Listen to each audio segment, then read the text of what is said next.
뉴턴의 운동 제1법칙은 관성의 법칙입니다. 외부 힘이 작용하지 않으며 물체는 현재의 운동 상태를 그대로 유지하는 것을 뜻합니다. 즉, 정지해 있는 물체는 계속 정지해 있으려고 하고 또 움직이는 물체는 일정한 속도로 계속 움직이려고 합니다. 관성의 법칙은 사람의 일상생활에도 적용이 됩니다. 변화를 불편해하고 현재의 상태, 현재의 루틴을 계속 유지하고 그냥 살아가는 것에 편안함을 느낍니다. 관성대로 살면 편안해서 좋지만 더 좋은 특별한 일이 일어날 가능성은 현저히 낮아집니다. 헤르만 헤세의 데미안에 나오는 유명한 구절이 있습니다. 새는 알을 깨고 나온다. 알은 새의 세계다. 태어나려고 하는 자는 한 세계를 파괴해야 한다. 자신의 현재를 뚫고 파괴하지 않으면 결코 새로운 세계를 만날 수 없습니다. 새로움은 분명 두려움의 영역이긴 하지만 큰 기쁨의 영역이기도 합니다. 새는 알 속에서 알밖의 세계를 도무지 알지 못합니다. 태아는 엄마의 자궁 속에서 자궁 밖을 나온 세계가 어떤 세계인지 상상조차 할 수 없습니다. 불신자는 신자의 세계를 이해하지 못합니다. 성도는 천국의 삶을 다 알지 못합니다. 그러나 또 다른 세계는 반드시 존재하며 그곳은 참으로 놀랍고 아름다운 곳입니다. 알을 깨는 것과 관련 있는 줄탁동시라는 사자성어가 있습니다. 알 속에 있는 병아리가 그 껍질을 깨기 위해서 쪼는 행동을 그리고 알 밖에 어미닭이 새끼가 잘 나오도록 하기 위해서 밖에서 껍질을 쪼는 행위가 탁입니다. 이 두 행위가 동시에 일어나는 줄탁동시, 그래야 알이 탁 깨지는 것인데 스승과 제자의 절묘한 호흡도 인연을 표현한 아름다운 표현입니다. 줄탁동시. 이 원리는 믿음의 영역에도 그대로 적용됩니다. 인생을 부르시는 하나님, 그리고 하나님의 부르심에 반응하는 인생이 줄탁동시입니다. 그 아름다운 조우를 통해서 믿음의 역사가 일어납니다. 어느 것 하나라도 결핍되어 있으면 어떤 일도 일어나지 않습니다. 그래서 생각해보면 하나님 50%, 인간 50%, 그렇게 해서 100%를 생각하지만 그렇지 않습니다. 하나님의 은혜의 역사 100%, 하나님의 부르심에 반응하는 인생의 반응 100%가 만나야 멋진 믿음의 삶이 펼쳐지는 겁니다. 하나님도 온전하고 우리도 온전할 때 이렇게 역사가 일어납니다. 많은 성경학자들은 아브라함의 등장을 창세기의 분기점으로 봅니다. 창세기 1장부터 11장까지는 세상의 역사입니다. 하나님께서 온 인류를 구원하시기 위한 보편사, 일반 계시의 역사입니다. 그러나 창세기 12장부터 본격적으로 등장하는 아브라함과 그 자손을 중심으로는 특별 계시의 시대가 열립니다. 이제 창세기 아브라함의 스토리가 진행됩니다. 말씀을 살펴보기 전에 우리가 성경을 보면서 또 아브라함과 같은 성경 인물들을 보면서 가질 수 있는 생각의 두 극단, 두 가지를 먼저 살펴보고자 합니다. 첫째, 아브라함과 우리 사이에는 시간과 공간의 간격이 너무도 큽니다.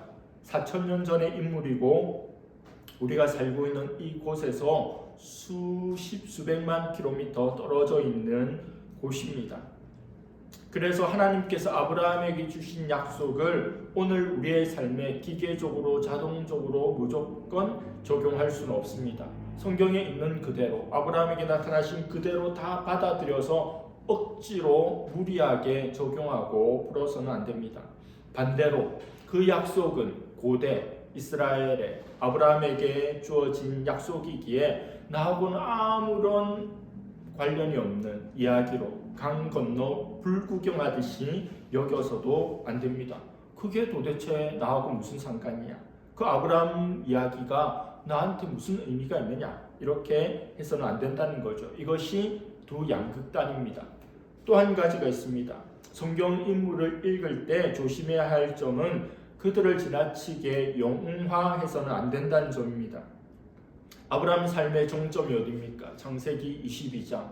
너무도 사랑하는 어렵게 얻은 아이 독자 이삭을 하나님께 모리아산에서 태워서 드리는 번제로 바치려고 하는 장면이 정점입니다. 아브라함의 믿음의 정점.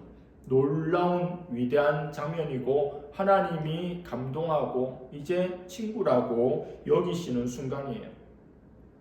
그러나 아브라함을 성인, 세인트처럼 이상화한다면 창세기는 한낱 윈전으로 전락하게 될 것입니다. 성경은 하나님의 말씀이죠. 설교학에서도 성경에 나오는 인물들을 가지고 그들을 설명하면서 그렇게 살아야 한다는 모범 설교를 경계하며 지향합니다. 아브라함의 신실한 믿음을 아무것도 아닌 것처럼 간과할 수는 없지만 그 중심에는 언제나 하나님이 있고 성경에서 하나님이 가장 중심이라는 것을 한순간도 놓쳐서는 안 됩니다. 아울러 모든 것이 전적으로 하나님이 역사하고 은혜이기에 인간은 아무것도 아닌 존재라고 하는 생각도 옳지 않습니다. 하나님이 인정해 주고 높여주는 인생들이 성경에 나오죠. 그만한 이유들이 있기 때문에 하나님께서 언급하시고 칭찬해 주시죠.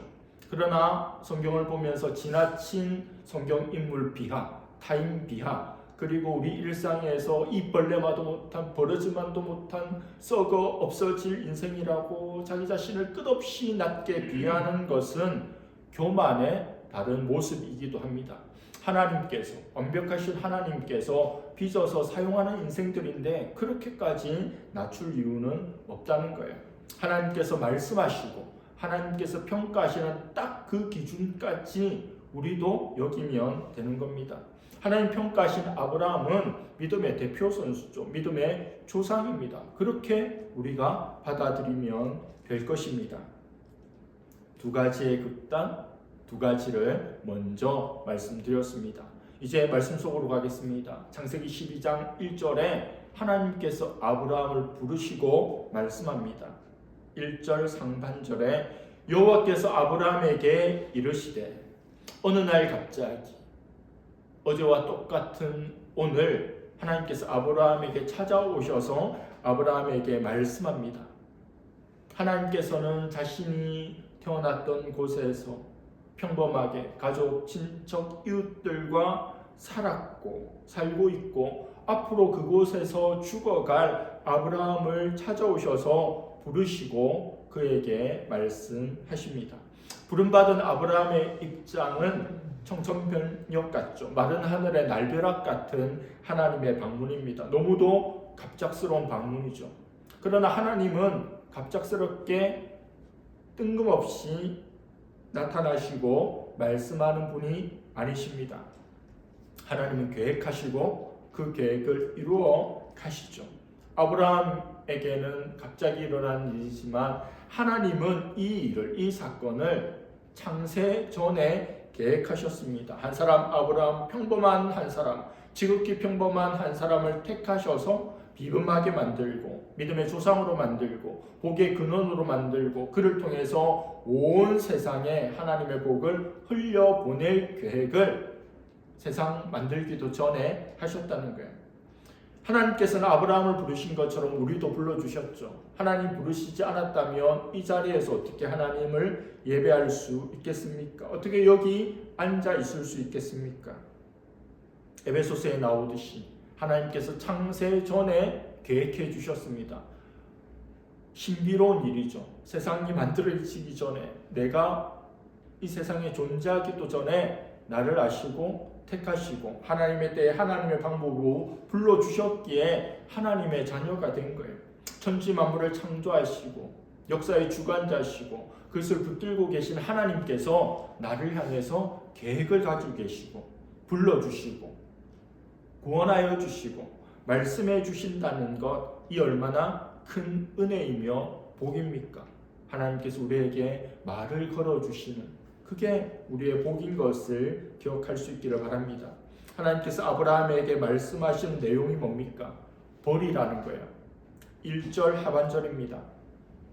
너는 너의 고향과 친척과 아버지의 집을 떠나 내가 내게 보여줄 땅으로 가라.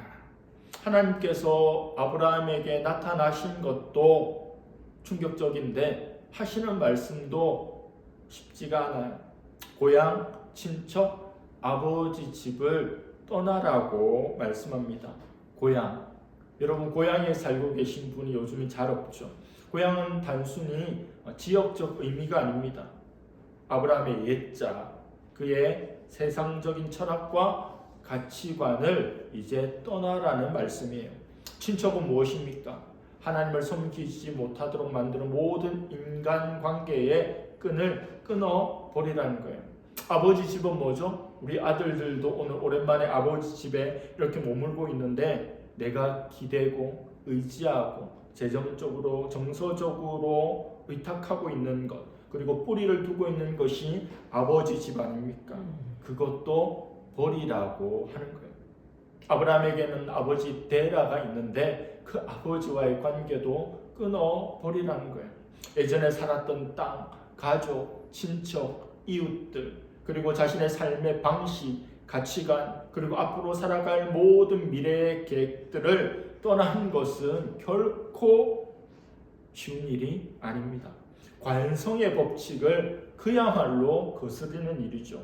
이 모든 복잡한 것을 다 빼고라도 단지 새로운 곳에 가서 이사해서 그곳에서 정착하고 새로운 삶을 사는 것도 쉬운 일이 아니에요.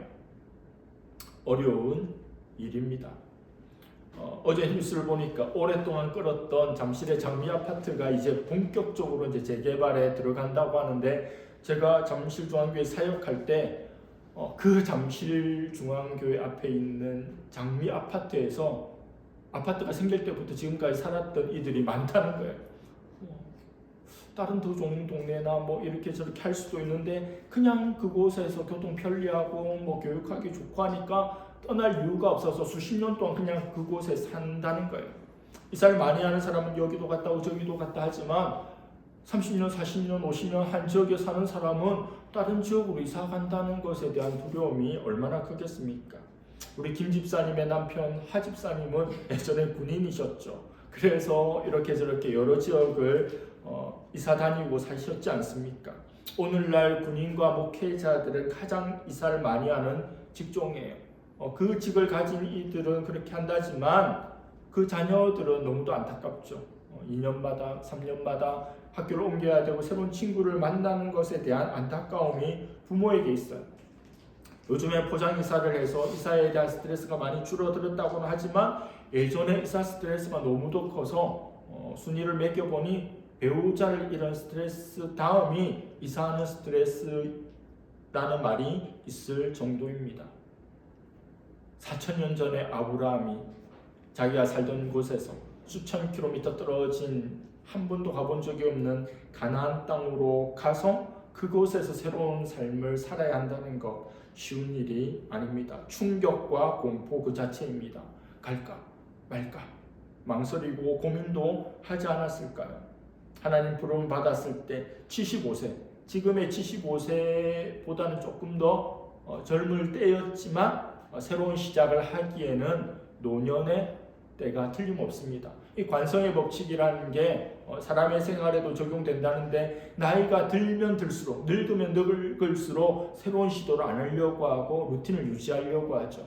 뭐 초등학생이나 중학생 청년들은 이렇게 좌충우돌 하면서 새로운 일도 도전하려고 하는데, 나이가 들면 뿔을 내리고 그냥 멈추어 있으려고 하는 상황인데 그 노인네를 하나님이 부르고 계신다는 거예요. 그럼에도 불구하고 이후 믿음의 조상이 될 아브라함은 갈 바를 알지 못하였음에도 불구하고 순종하며 나아갑니다. 가야 할 땅에 대한 구체적인 안내가 없음에도 불구하고 놀라운 신앙의 결단을 보여줘요.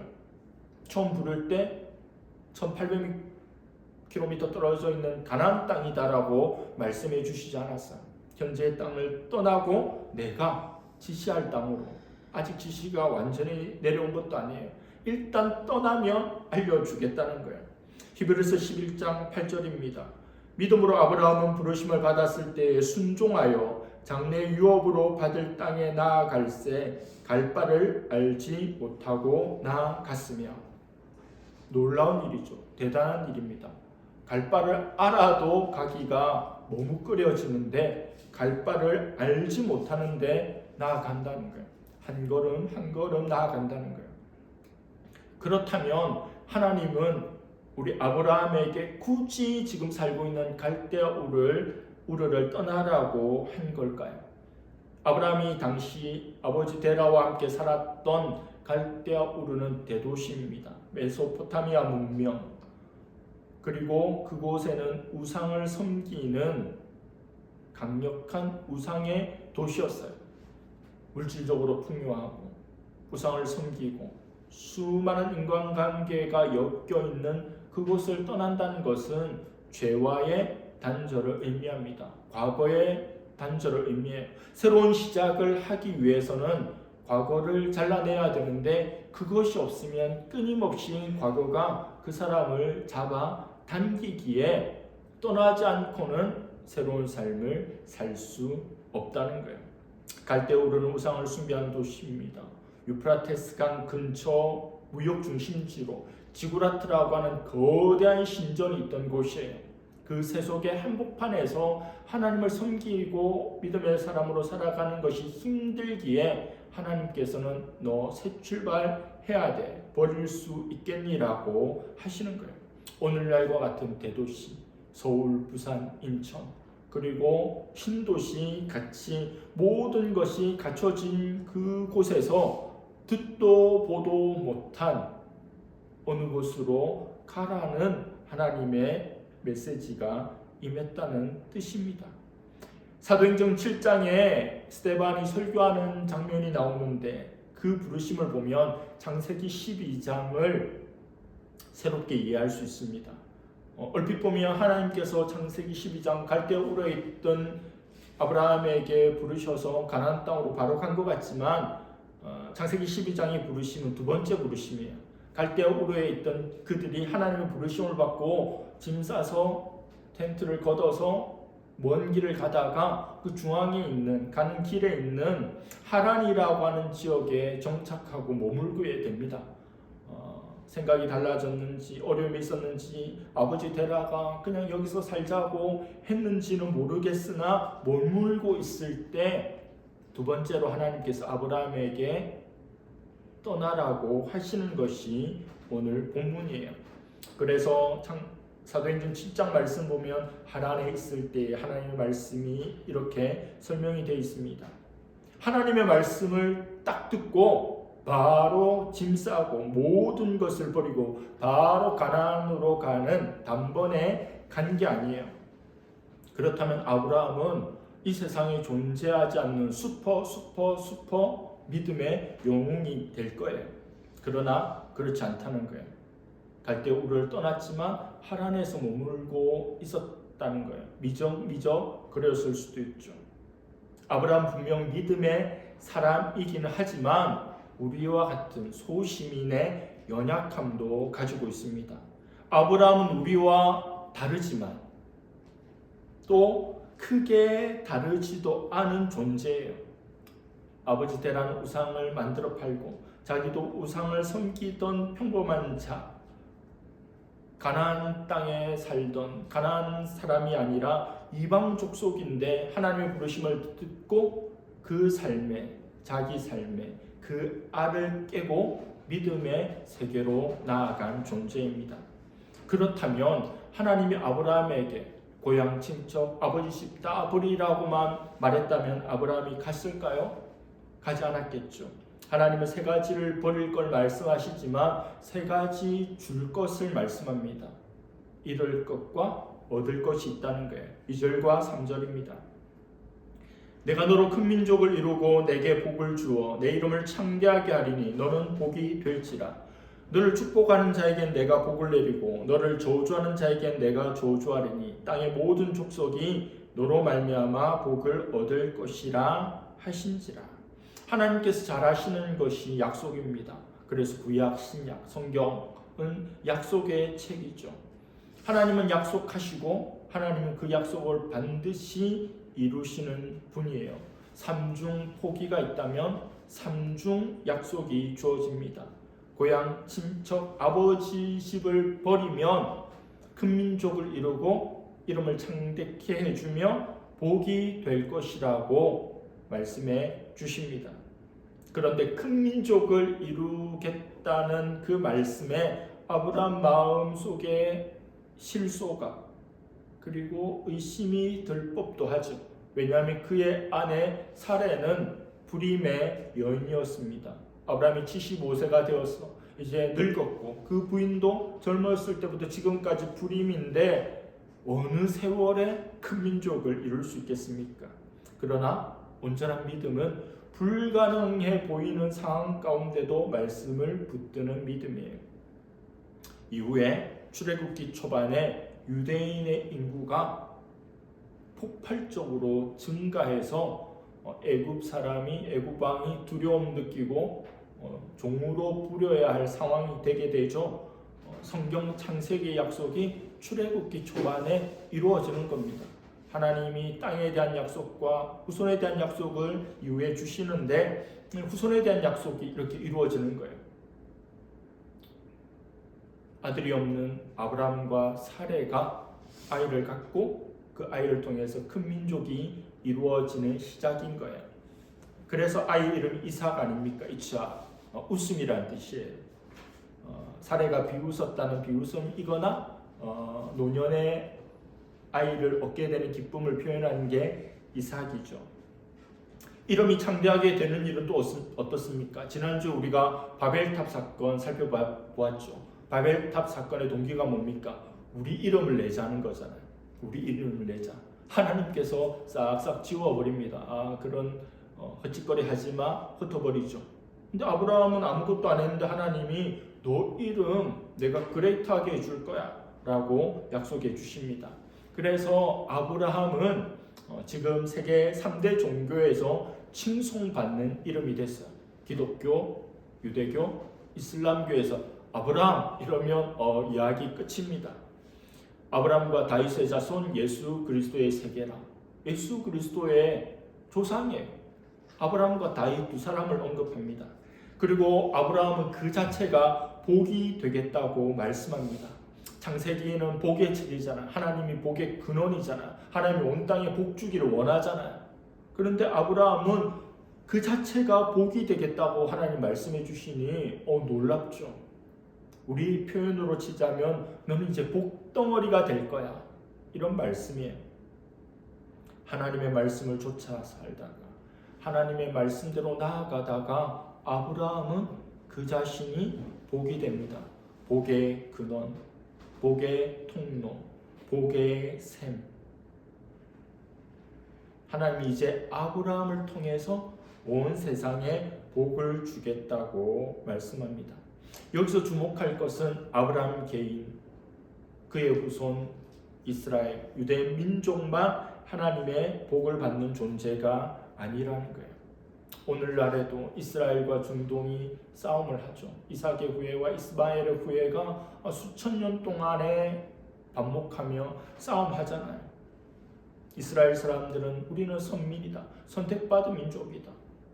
우리는 하나님의 택함받은 족속이다. 물론 그랬죠. 그러나 그것은 그 민족만을 위해서가 아니라 온 땅을 복주시고 온 땅에 구원을 베풀어 주시기 위해서 그 민족을 통해서 그 일을 이루어 가시고 예수님을 주셨지만 예수님을 받아들이지 않고 죽인 민족이 이스라엘 아닙니까? 아브라함을 택하심은 그 자신과 그 가족, 그 민족만을 위한 게 아니에요. 선민의식, 우리만 복받아야 돼. 이런 거는 안 되는 거죠. 온 민족을 위한 부르심입니다. 온 열방을 위한 부르심이에요. 우리를 향한 하나님의 부르심도 마찬가지 아닙니까? 나만 구원받고 우리 가족만 구원받고 우리 일가 친척만 복받고 잘 먹고 잘 살라고 나를 부르신 게 아니에요. 우리 한 사람 한 사람을 부르신 것은 나를 통해서 내가 한평생 만나게 되는 수많은 사람들, 수천 명, 수만 명, 수십만 명의 사람들에게 복의 통로가 되고 복의 샘이 되고 근원이 되라고 우리를 부르신 거예요. 여러분 인생 가운데 여러분들에게 의미 있는 만남이 어떤 만남들이 있습니까? 우리 인생길에서 만나는 수많은 존재들이 있죠. 가장 중요한 만남은 하나님과의 만남이고, 또 하나님 만난 우리가 누군가를 만났을 때 내가 아니라 내 속에 있는 하나님을 그들에게 전해주고 보여주고 만져주고 냄새 맡게 해주는 존재가 되어야 합니다. 하나님을 유통할 수 있는 존재가 되어야 합니다. 우리가 만난 하나님으로 말미암아 우리가 만나게 되는 모든 사람들도 하나님을 만나는 것이 이 땅에서 가장 복된 일입니다. 여러분 일주일 동안도 여러 사람들 만나죠. 그들을 만나는 것이, 여러분이 그들을 만나는 것이 그들에게 복입니까? 아니면 화입니까? 그것도 아니라면 아무런 의미도 없는 만남입니까? 우리가 접하면서 만나는 사람들에게 얼마나 하나님의 복을 전해주고 있습니까?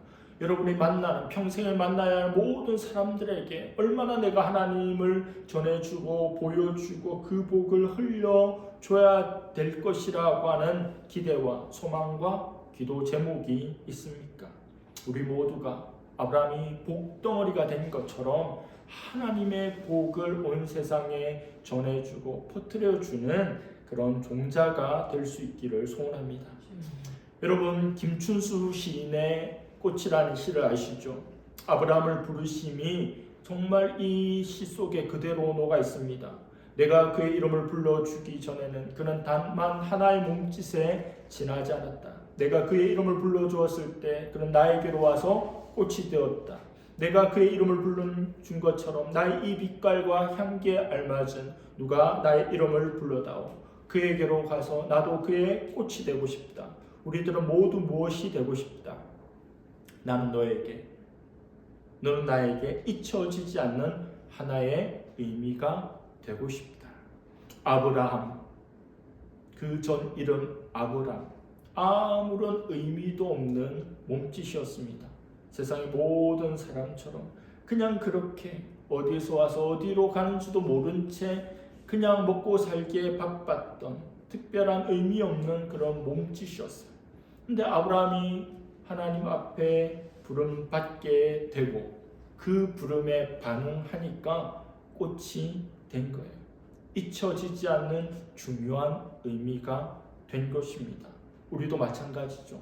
하나님 앞에 반응하기만 하면 우리는 꽃피는 인생이 될 것이고, 하나님의 앞에 반응하는 것을 거부하고 하나님으로부터 멀어진다면 우리는 시들어 갈 것입니다. 여러분 신앙은 모험입니다. 의사이자 기독교 작가인 폴 트루니에는 모험으로 사는 인생이라는 책을 썼습니다. 우리 인생은 모험으로 산다는 거예요. 모험은 관성의 법칙을 깨는 거죠. 알을 깨는 행위입니다. 위험이 있고 곤란이 있고 어려움이 있어요. 그러나 새로운 의미와 목적을 향한 나아감입니다. 그게 우리 인생이에요. 현대인들이 싫어하는 게 지루한 거잖아요. 지루한 인생을 깨기 위해서 수없는 모험들을 하고자 하는데, 신앙의 모험은 좀처럼 하려고 하지 않는다는 거예요. 그리고 관성의 법칙을 따라서 그저 그렇게 부족하지도 않고 그냥 유지하려고 이 모습 유지하다가 크게 어려움 당하지 않고 크게 시험 당하지 않고 크게 별일 없이 그냥 천국에 안착하고 싶다, 이런 생각으로 소박하게 살아갑니다.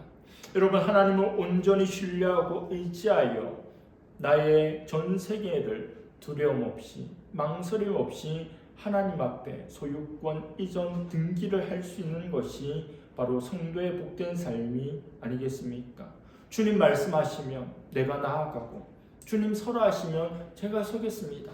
그렇게 살아가는 우리 인생이 참으로 복된 인생이라는 것을 인지하고 기도하고 나아갈 수 있는 저와 여러분들 될 수 있기를 간절히 바랍니다. 기도하겠습니다. 하나님 아버지, 세상의 모든 사람들처럼 하나님 알지 못하고 우상을 섬기며 먹고 살 것에만 신경을 쓰며 자기가 살던 지역에서 익숙한 사람들과 그렇게 살았던 아브라함에게 찾아오셔서 모든 것을 버리며 너가 얻게 될 것이 있을 거라 말씀하시며 믿음의 길을 걷게 하심으로 믿음의 조상으로 삼아주신 하나님의 역사를 보게 됩니다. 하나님의 사랑과 은혜를 보게 되고 또 하나님 앞에 반응하는 아브라함의 믿음을 보게 됩니다. 하나님 줄탁 동시에 원리가 적용되는 것이 우리 신앙입니다. 끊임없이 우리에게 은혜 주시고 말씀하시고 성령의 터치를 해 주실 때 우리가 예민하게 기민하게 적극적으로 반응하며 하나님과 함께 아름다운 신앙의 하모니를 이루어가게 하여 주시옵소서. 하나님 우리를 부르심은 우리를 구원하심은 우리 자신만을 위함이 아니라 온 열방 모든 하나님의 사람들을 위한 것임을 한순간도 잊지 않고 우리 평생에 복의 통로가 되며 복의 근원이 되며 복의 샘이 되기를 소원하고 기도하며 이루어가는 우리의 삶이 되게 하여 주시옵소서. 감사드리며 예수님의 이름으로 기도드립니다.